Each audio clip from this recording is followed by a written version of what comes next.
تو بہتر تھا کہ آپ پہلے تمام پارلیمانی جماعتوں سے ڈسکس کرتے, رابطہ کرتے. لیکن اب دوری کی کیا وجہ ہے اس معاملے سے؟ نہیں, ہم سمجھتے ہیں کہ آپ پاکستانی قوم کو بیوقوف کر رہے ہیں, آپ کچھ نہیں کر سکتے نا. آپ کا اسپیکر جو ہے وہ نیشنل اسمبلی میں بیٹھ کے کیا کر سکتا ہے؟ اس بیچارے کی کیا حیثیت ہے کہ وہ کیا اس کے تھرو آپ کوئی پاکستان کے اندر قرارداد لائیں گے اور آپ سمجھتے ہیں کہ اس قرارداد پہ عمل ہو جائے گا؟ میرا ناقص عقل کہہ رہا ہے کبھی نہیں ہوگا. ایسے آپ کام نہ کریں جس سے آپ کے وقار تو ویسے ہی آپ لوگوں نے اسمبلی کا مجروح کر دیا ہے. لیکن سر یہ بھی تو ہوتا ہے نا, جب بھی کوئی بل آتا ہے یا کوئی بھی ریزولوشن کسی کی بھی معاملے کے اوپر بات ہوتی ہے, یا تو آپ اسے اگری کرتے ہیں, ڈس اگری کرتے ہیں.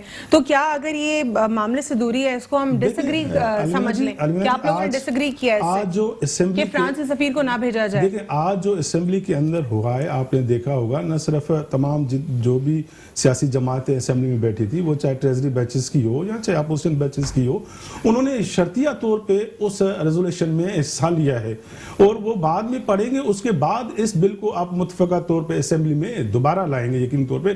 ہم سمجھتے ہیں کہ پہلے آپ وہ جو تحفظات ہیں اس ملک کے اندر, ایک طرف آپ دیکھیں آپ قرارداد لا رہے ہیں, دوسری طرف آج ٹی وی پہ میں دیکھ رہا تھا, بلکہ ابھی دیکھ رہا تھا کہ آپ انٹرنلی ٹی ایل پی کی لیڈرشپ کے ساتھ آپ ڈائلاگ کر رہے ہیں.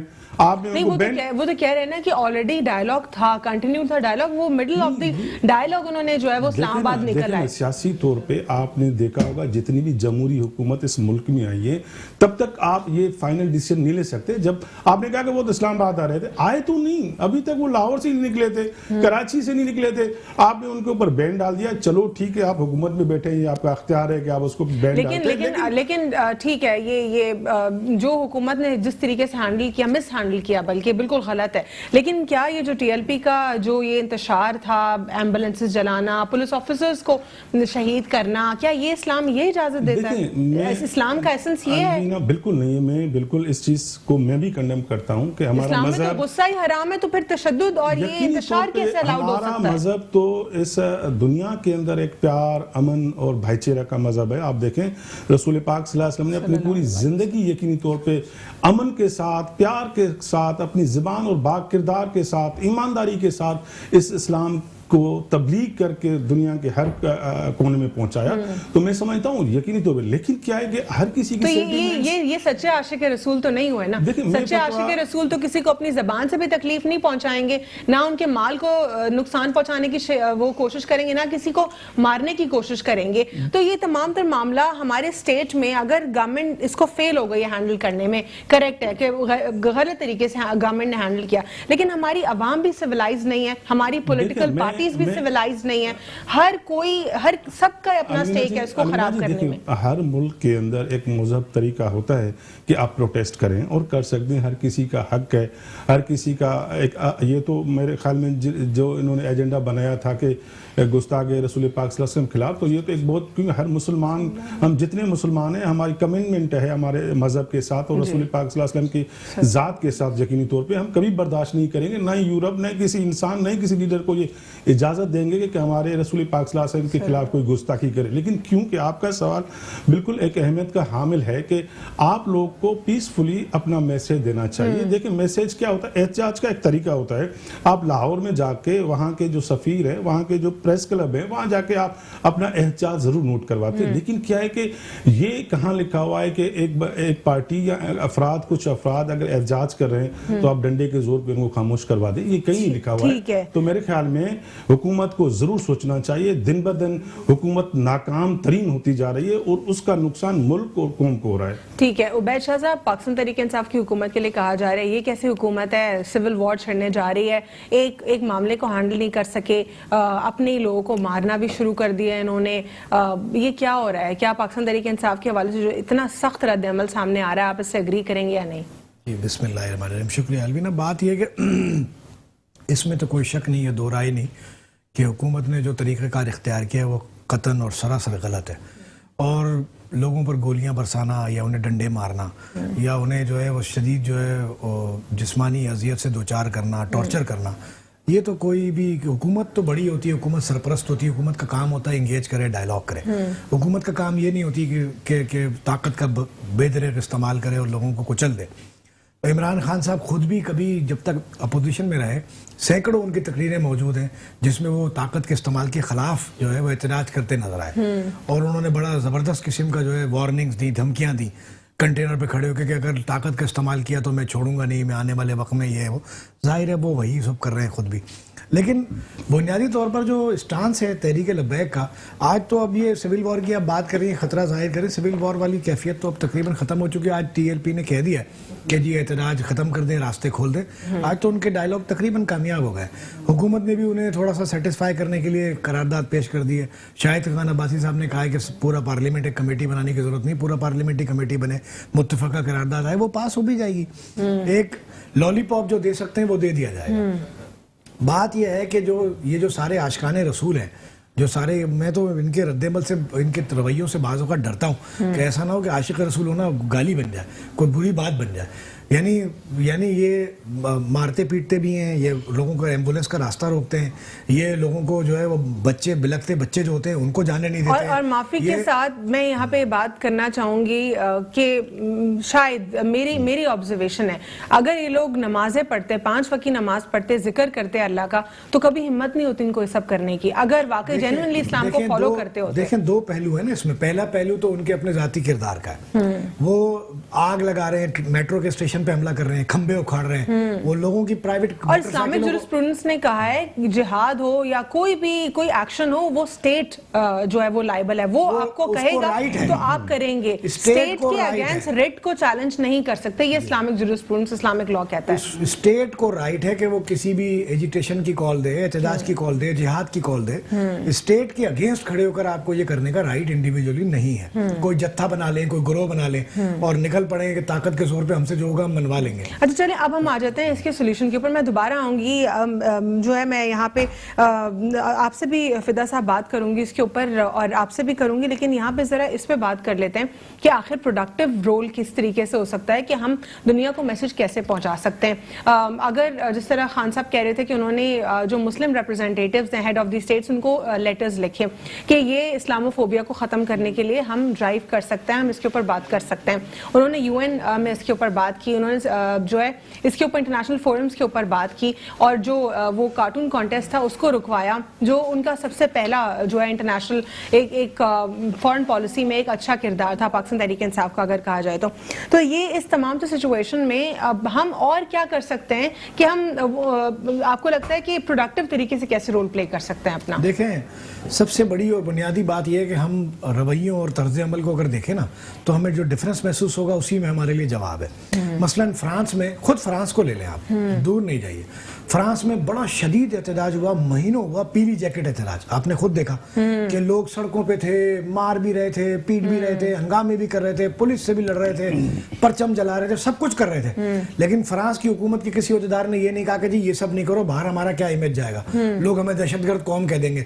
لوگ ہمارے یہاں تو کچھ بھی شروع ہوتا ہے تو ہم یہی رونا پہلے شروع کر دیتے کہ جی FATF کی تلوار کھڑی ہوئی ہے، جی ہم پر ٹیررسٹ کا لیبل لگ جائے گا. لیکن ہماری تو سچویشن بھی الگ ہے نا. انفارچونیٹلی اگر ہم اپنے آپ کو دیکھیں، اکانومک اسٹیبلٹی ہماری نہیں ہے، پھر اس کے بعد جو ریجن میں پیس اور اسٹیبلٹی کے کردار میں افغانستان، ایران، سارے ہمارے آس پاس معاملات، ہماری سچویشن ہی الگ ہے. میں اسی پہ آ رہا ہوں. ایک موقع آتا ہے قوموں کی زندگی میں جہاں ان کی بات کو پوری دنیا اسی طرح لیتی ہے جس طرح فیس ویلیو پہ وہ بتانا چاہتے ہیں. مثلا طیب اردگان ہے، انہوں نے فرانس کے پریزیڈنٹ پیچھے کھڑا تھا، آپ نے وہ ویڈیو دیکھی ہوگی، انہوں نے اس سے ہاتھ نہیں ملایا، منہ موڑ لیا، وہ بڑا جھیپا، اس کو شرمندگی اور سبکی محسوس ہوئی. لیکن ترکی کے بغیر کوئی انٹرنیشنل فورم پورا نہیں ہو سکتا. ترکی کی نمائندگی ضروری ہے کیونکہ ترکی نے اپنی پوزیشن ایسی بنائی ہے. ہم ابھی اس اسٹیج پہ نہیں ہے کہ جہاں ہمارے بغیر کوئی انٹرنیشنل فورم جو ہے وہ ادھورا سمجھا جائے. یہ کس کی لیکنگ ہے؟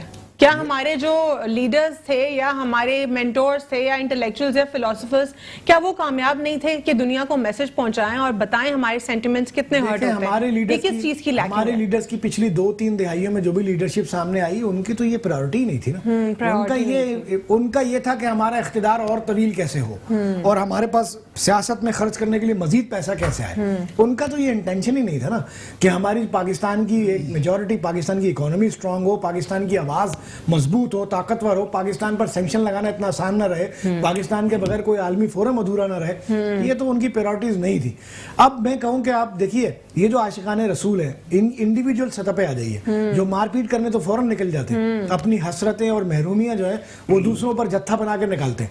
آپ دیکھیے ذخیرہ اندوزی یہی عاشقان رسول کرتے ہیں. کون کرتا ہے؟ یہ گرانی ناجائز چیزوں کے ریٹ. چلے سب کو لیبل نہیں کرتے عبید ہم، کیونکہ یہ پھر وہ جو ہے جو ویورز دیکھ رہے ہیں، کیونکہ بہت سینسٹیو ٹاپک ہے، ان کے بھی جذبات مجروح ہو سکتے ہیں. لیکن وہ کون لوگ کچھ اس میں سے شامل ہو سکتے ہیں، کچھ جینوین بھی تو یہاں پہ لوگ موجود ہیں. ہم سب کو لیبل کر دیں گے تو اس سے لوگوں کے جذبات مجروح ہو سکتے ہیں. بہت زیادہ سینسٹیو ٹاپک ہے، لیکن یہ ایک حقیقت ہے. جی ٹھیک ہے. لیکن آپ مزید ہم اور کیا کر سکتے ہیں؟ آپ یہ بتائیں اس میں کہ کیا ہم فارن پالیسی میں اپنا جو ہے کردار اس میں بہتر کر سکتے ہیں، انٹرنیشنل فورمز کے اوپر گفتگو کر سکتے ہیں، یا پھر اس میں ہماری اپوزیشن کو بھی کہیں نہ کہیں رول پلے کرنے کی سخت ضرورت ہے؟ نہیں دیکھیں، تو یہاں تو حضور اکرم صلی اللہ علیہ وسلم کی ذات ایسی ہے کہ جس پر سب متفق ہیں، اس پر تو کسی کو کوئی اعتراض نہیں ہے نا. آپ جتنی بھی لوگوں کو دیکھیں گے جو کسی بھی پولیٹیکل پارٹی میں نہیں ہے، ٹی ایل پی میں بھی نہیں ہے، وہ دھڑا دھڑ فلٹر لگا رہے ہیں لبیک یا رسول اللہ کے، بھرا ہوا پورا سوشل میڈیا. یہ بات تو نہیں ہے. ساری سیاسی جماعتیں، ساری اپوزیشن پارٹیز بھی اس موضوع پر جو ہے وہ کوئی اعتراض نہیں کر سکتی، کوئی دور نہیں ہے، ایک الگ قسم کی لائن نہیں اختیار کر سکتی. سب اس پہ اتفاق ہے سب کا. لیکن پاکستان کی ایسی کوئی پوزیشن نہیں ہے جہاں دنیا میں پاکستان تو اپنے وجود کو بچانے کے لیے اس وقت سرگرم ہے، اس وقت اپنی پوزیشن سیو کرنے کے لیے، اپنا فیس بچانے کے لیے پاکستان وہ تکلیف میں ہے. وزیر اعظم صاحب نے جو کچھ کہا کہ جی یورپ، پورا بات بنیادی طور پر یہ صحیح ہے کہ اگر آپ یورپ کا ایک سفیر کسی ملک کا نکال دیں گے تو سارا یورپ آپ کے خلاف کھڑا ہو سکتا ہے. آپ کو شدید جو ہے، اور فرانس کی تو پرماننٹ پوزیشن ہے یو این میں. جی ہاں، اس کے پاس تو ویٹو پاور ہے. وہ 5 ملک جو ویٹو پاور انجوائے کرتے ہیں ان میں سے ایک ہے. جی کریکٹ. تو یہ تو ہم جذباتی فیصلے تو نہیں کر سکتے. اگر عمران خان نے یا فار دیٹ میٹر آپ بیٹھی ہو، میں بیٹھا ہوں، اگر ہم نے ایک آدمی نے اپنی جذبات کی روشنی میں فیصلہ کرنا ہو تو کر بھی سکتا ہے کسی کا فیصلہ. لیکن یہاں تو 22 کروڑ لوگوں کے مستقبل کی بات ہے نا. اگر آپ نے ایک غلط فیصلہ کیا تو 22 کروڑ لوگ ہی تکلیف سے گزریں گے. یہ سارے لوگ اس مشکل سے گزریں گے، اکنامک کرائسس سے گزریں گے، ان پر بھوک اور ننگ سوار ہو جائے گی، ان پر قحط اور فاقے سوار ہو جائیں گے. تو دیکھنے کی بات یہ ہوتی ہے کہ حکمراں جو ہوتا ہے وہ سینسبلی بیہیو کرتا ہے اور وہ اچھے طریقے سے اپنے سٹیپس لیتا ہے تاکہ لوگوں کی فلاح و بہبود کے لیے کچھ اچھا اقدام کیا جا سکے. اب پاکستان کو بنیادی طور پر اس وقت ضرورت ہے کہ پاکستان ایسے اقدامات کرے جس سے پاکستان کی اکنامک پوزیشن بہتر ہو، تو کسی انٹرنیشنل فورم پر پاکستان اپنی بات رکھ سکے اور وہ بات سنی جائے، مانی جائے، دنیا میں ہمارے ریلیشن شپ اچھے ہوں، ہمیں آئسولیٹ نہ ہو. ٹھیک ہے، ہم آئسولیٹ نہ ہوں. یہیں سے کنٹینیو کریں گے اور سوال چھوڑ کر جاؤں گی میں فدا حسین صاحب کے لیے کہ پاکستان پیپلز پارٹی کا سٹیٹمنٹ ہے ہمارے ہی وزیر خزانہ پر نظریں کیوں، یہ کس قسم کا سٹیٹمنٹ ہے؟ اس کے اوپر گفتگو کر لیتے ہیں after short break. Welcome back after break. ناظرین، بریک سے قبل میں سوال چھوڑ کر گئی تھی فدا حسین صاحب کے لیے. پاکستان پیپلز پارٹی کا یہ کہنا ہے کہ ہمارے ہی وزیر خزانہ پر نظریں کیوں، آخر کیا چاہتی ہے پیپلز پارٹی؟ پہلے وزیر خزانہ کے حوالے سے کہا جا رہا تھا کہ نااہل ہے، انکمپیٹنٹ ہے، پھر دوسرے وزیر خزانہ آئے تو کہا گیا ہمارے ہی وزیر خزانہ لے آئے، پھر بعد میں اسی وزیر خزانہ کے حوالے سے کہا گیا کہ IMF کے یہ شخص ہیں، پھر اس کے بعد تیسرا وزیر خزانہ جو کہ ایکچولی ایڈوائزر بھی اس میں کچھ پوزیشنز تھی، کسی کے پاس فائنانس منسٹری کی کمپلیٹ نہیں تھی، تو پھر اس کے بعد تیسرے کے حوالے سے کہا گیا کہ یہ بھی تبدیل ہو جائیں گے. اب چوتھے جو وزیر خزانہ ہے اس پر بھی کہا جا رہا ہے کہ ہمارے وزیر خزانہ پر نظریں کیوں. جی کیا چاہتے ہیں آپ لوگ سر؟ دیکھیں جی، میں تو یہ گزارش کروں گا کہ خان صاحب، یہ تو یقینی طور پہ شوکت ترین صاحب کی شخصیت سب کو پتہ ہے کہ کہاں سے آپ نے ان کو گفٹ کی طور پہ لیا ہے. ہمارا کہنے کا مقصد یہ ہے پیپلز پارٹی کا کہ آپ نے جب حکومت میں آپ نہیں تھے اور جو قوم سے وعدے کیے آپ اس کے برعکس جا رہے ہیں. یہ بھی شوکت ترین کا فیصلہ بھی آپ اس پہ برعکس جا رہے ہیں، اس لیے کہ آپ نے قوم سے وعدہ کیا تھا کہ آپ کے پاس اتنے 100 لوگوں کی ٹیم ہے اور جب میں حکومت میں آؤں گا تو پاکستان کو پتہ نہیں کیا بنا دوں گا، اور ریاست مدینہ کا بار بار تصور دینا، بار بار باتیں کرنا. میں تو یہ کہتا ہوں کہ اللہ تعالیٰ بس آپ کو ایک ہدایت کرے، آپ جو باتیں کرتے ہیں اس پہ اٹل رہیں، یہ بھی پاکستان کی بڑی کامیابی ہے. تو لہٰذا آپ کی اپنی جماعت ہے، آپ کی جماعت کے اندر بہت سارے پارلیمان کے اندر سینیٹر بیٹھے ہوئے ہیں، بہت سارے MNAs بیٹھے ہوئے ہیں، تو خدا کے واسطے ان سے، وہ پڑھے لکھے، ان سے آپ سے میرے خیال میں ان سے اچھے آپ کے پاس لوگ ہوں گے.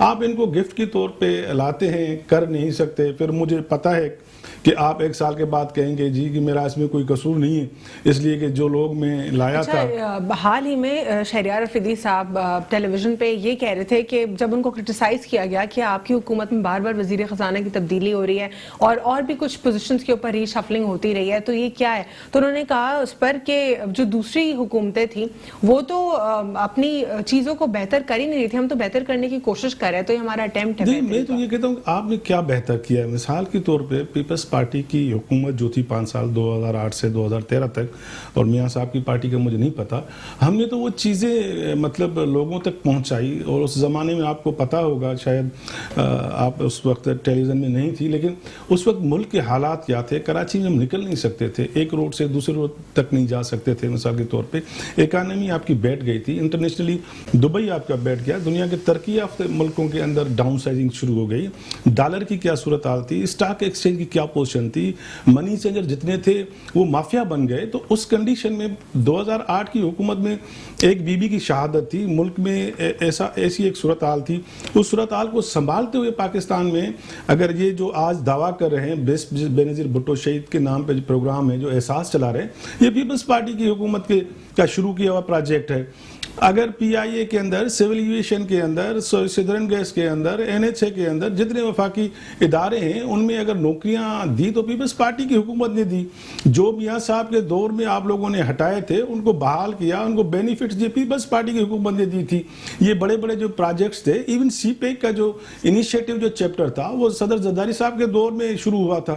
آپ لوگوں نے کیا کیا ہے؟ مثال کے طور پہ یقینی طور پہ ہماری ایک اپنی پالیسی ہوتی تھی, ریٹ ہوتی تھی, پاکستان کی حکومت کی ریٹ ہوتی تھی, انسانیہ کی ریٹ ہوتی تھی. یہاں بیٹھ کے لوگ سمجھتے تھے کہ ہماری حکومت ہے. اسلام آباد بھرا پڑا ہوتا تھا پاکستان کے ان لوگوں کے ساتھ جو غریب تھے, جو مڈل کلاس تھے. لوگ جاتے تھے اسلام آباد کو دیکھنے, گھومنے, اپنے وزراء سے ملنے جاتے تھے. کراچی شہر میں ایک اکنامی ہوتی تھی, لاہور شہر میں اکنامی آتی تھی, ٹیکسی والا, ڈرائیور والا, ہوٹل والا, یہ سب خوش ہوتے تھے. ابھی آپ خود جائیں, بڑے شہروں میں جائیں, جو چلو چھوٹے شہروں کو تو آپ چھوڑ دیں, بڑے شہروں کے ساتھ جو حال ہے, کوئی اکانومی نہیں ہے, نہ روزگار ہے, نہ کسی کو آپ مزدوری دے سکتے ہیں, نہ کسی کے آپ حال پوچھ سکتے ہیں, اور اوپر سے آپ کہیں کہ جی یہ تو ہر حکومت میں ہوتا رہتا ہے. ایسا نہیں ہوتا ہے یقینی طور پہ, کیونکہ مجھے تو یقین ہے کہ آپ جمہوری لوگ ہیں ہی نہیں. آپ کو لایا گیا ہے اور آپ کو بھی یہ پتہ نہیں تھا کہ ہمیں اس طریقے سے لایا جائے گا. تو آپ کے پاس نہ ایسے قابل قسم کے لوگ ہیں. آپ کے پاس جتنے لوگ ہیں گالی گلوچ والے لوگ ہیں, وہ ایک دن کی دیہاڑی پہ آتے ہیں, دوسرے دن چھوڑ کے چلے جاتے ہیں. اور لہٰذا کیونکہ عمران خان کے پاس کچھ اچھے لوگ ضرور ہوں گے, میرا ایک ہے, ان سے خدا آپ پاکستان کی خدمت کریں, پاکستان کے لوگوں کی خدمت کریں. آپ چھوڑ دیں ماضی کی سیاست کو. آپ نے جو کیا پاکستان کے ساتھ, ابھی بھی آپ کے پاس 2 سال ہے, 2 سال کے اندر کچھ کر کے دکھائیں پاکستان کے لیے. ٹھیک ہے, ہمیں پروگرام میں جوائن کیا صدیق الفاروق صاحب نے, سینئر رہنما ہے پاکستان مسلم لیگ نون. آپ کو پروگرام میں خوش آمدید کہتے ہیں. السلام علیکم صدیق صاحب, آپ ہمارے ساتھ پروگرام میں موجود ہیں, سن سکتے ہیں آپ؟ جی, میری آواز آ رہی ہے؟ جی جی. صدیق صاحب, سب سے پہلے آپ کو فارملی پروگرام میں ویلکم کرتے ہیں, اور آپ سے میں جو ہے جاننا چاہوں گی شہباز شریف صاحب کی ضمانت کے حوالے سے کہ آخر یہ مسئلہ کیوں بن گئی. پاکستان پیپلز پارٹی بھی آپ پر کڑی تنقید کر رہی ہے اس پر. وہ کہہ رہے ہیں کہ شاید آپ کو کوئی ڈیل آپ کے ساتھ ہو گئی یا ڈھیل دے دی گئی ہے. کیا کہیں گے آپ اس پر؟ بسم اللہ الرحمن الرحیم. شکریہ جی موقع دینے کا. اب آپ مجھ سے عدالتوں کے حوالے سے پوچھ رہی ہیں. دیکھیے, میں خود 3.5 سال عدالت بھی میں لگاتا رہا ہوں چیئرمین, اور سپریم کورٹ کے وکیل تک, بڑے سینئر وکیل بھی میری عدالت میں پیش ہوتے رہے ہیں. یہ تو ہوتا ہے کہ اگر فیصلہ اناؤنس کر دے جائے تو اس میں کوئی چھوٹی موٹی ترمیم لکھنے تک کر سکتا ہے. مثال کے طور پر کہ جی ضمانت منظور کر لی ہے, آپ 50 لاکھ روپے کا متعلقہ نہیں, کروڑ روپے کا داخل کریں یا 10 لاکھ کا کریں, لیکن یہ نہیں ہو سکتا کہ 100% فیصلہ واپس لے لیا جائے. تو یہ پاکستان کی تاریخ میں اور میری زندگی میں پہلی دفعہ ایسا ہوا ہے. کیوں ہوا ہے سر یہ اس طریقے سے تو ہم اکثر پریسیڈنٹس کو کہتے ہیں کہ پاکستان کی جو ہے جوڈیشل ہسٹری میں پہلی مرتبہ ہوا ہے. بھٹو صاحب کے کیس پہ بھی ہم نے یہی کہا کہ یہ فرسٹ ٹائم پریسیڈنٹ سیٹ ہوا. پھر اس کے بعد مشرف صاحب کے حوالے سے جو انٹرپریٹیشن سامنے ہماری آئیں اس کے اوپر بھی ہم نے کہا جوڈیشل انٹرپریٹیشن میں یا پھر پریسیڈنٹ میں فرسٹ ٹائم ایسا سیٹ ہوا معاملہ. اور بہت سارے کیسز میں ہر پولیٹیکل پارٹی اپنے ہی ڈیفینس میں کہتی ہے کہ ایسا کوئی پریسیڈنٹ پہلے سیٹ نہیں ہوا. نہیں, میں آپ سے یہ عرض کروں گا کہ جو چیف جسٹس تھے جنہوں نے ذوالفقار علی بھٹو صاحب کا جوڈیشل مرڈر کا فیصلہ لکھا تھا, وہ تو انہوں نے بعد میں اپنے انٹرویو میں مانا کہ ہاں یہ غلط ہوا فیصلہ.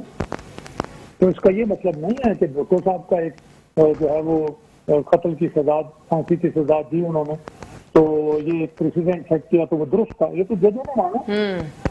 اب آ جائیے تو یعنی ہوتا رہا ہے نا سر, ہماری جوڈیشل ہسٹری میں ایسے پریسیڈنٹ سیٹ ہوتے رہے. ہوتا رہا ہے نا.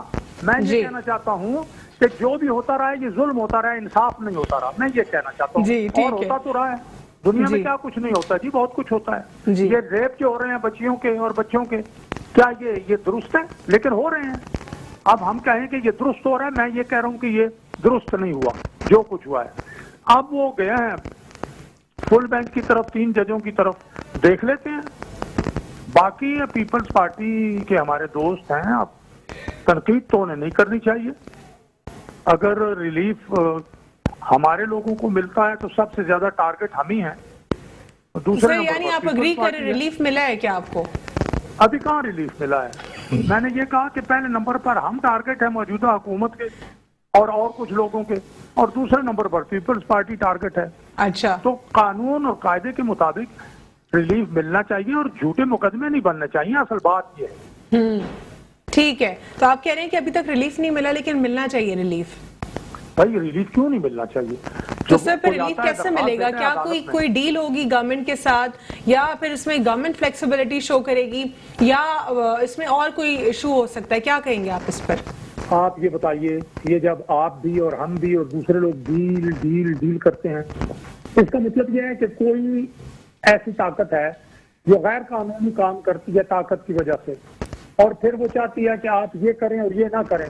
اور اگر الف یا بے پیپلز پارٹی میں سے کوئی یا مسلم لیگ نون میں سے کوئی یا کسی اور پارٹی میں سے کوئی مان جاتا ہے تو کہتے ہیں ڈیل ہو گئی ہے. یعنی سارا کام غیر قانونی غیر آئینی ہوتا ہے.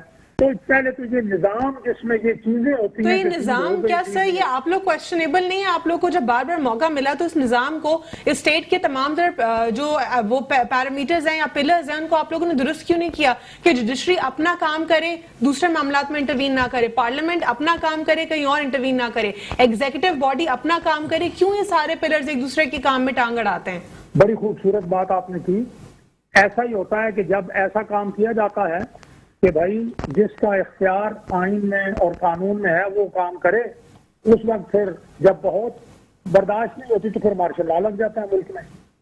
میں آپ کو یاد دلا دوں سابق وزیر اعظم شاہد خاقان کا بیان کہ ہم نے نیب کے قانون میں اصلاح کرنے کی کوشش کی تو ہمیں پیغام دیا گیا کہ اگر آپ نے کی تو ہم عدالت سے اس کو بدلوا دیں.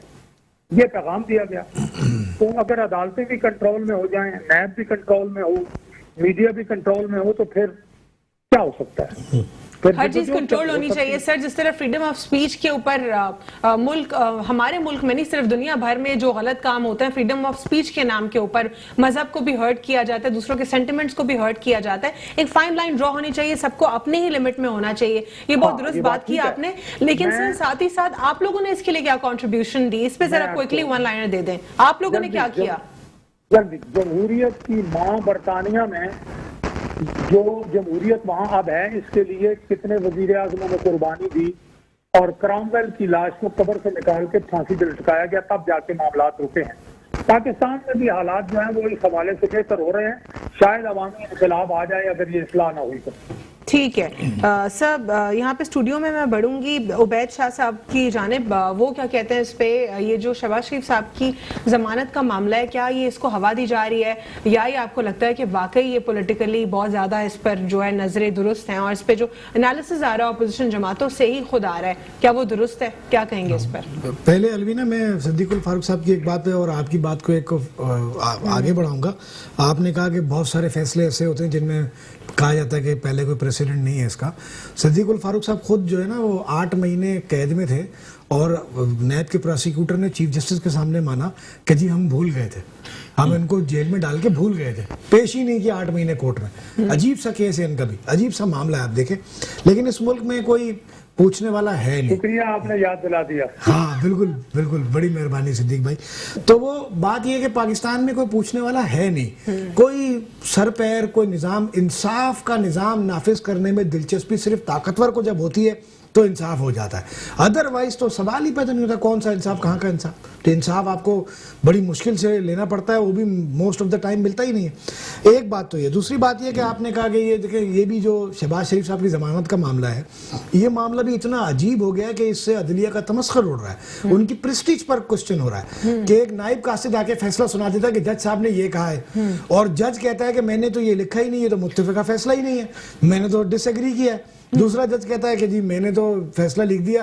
اب تھرڈ ریفری جج کے پاس معاملہ جا رہا ہے. یہ عدلیہ کا مذاق اڑنے والی بات ہے, اور یہ مذاق کب اڑتا ہے آپ اس کو اگر انالائز کریں گے نا تو آپ کو اندازہ ہوگا کہ کوئی تیسری قوت پیچھے سے مداخلت کرتی ہے تب یہ مذاق والی سچویشن پیدا ہوتی ہے. اگر وہ قوت مداخلت نہ کرے تو فیئرلی ایسا نہیں ہو سکتا کہ ایک جج کچھ لکھ دے, دوسرا جج کچھ لکھ دے, اور نائب قاصد پڑھ کے فیصلہ سنا دے, اور بعد میں ججز آپس میں ایک پیج پر ہی نہ ہو, وہ کہیں کہ جی میں نے یہ نہیں کہا, میں نے وہ نہیں کہا.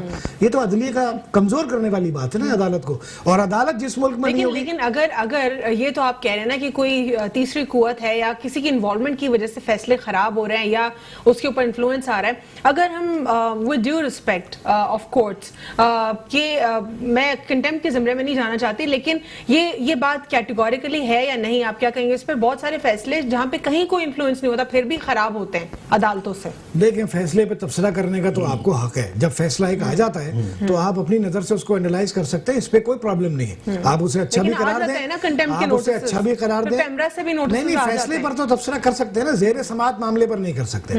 عدلیہ خود اس بات کو تسلیم کرتی ہے آپ کے اس حق کو کہ جب ایک معاملہ طے ہو گیا تو آپ اس پر تبصرہ کر سکتے ہیں, آپ کو اچھا لگے یا برا لگے, یہ علیحدہ بحث ہے. اگر مجھے دیں تو میں 2 جملے ایڈ کر دوں. جی سر.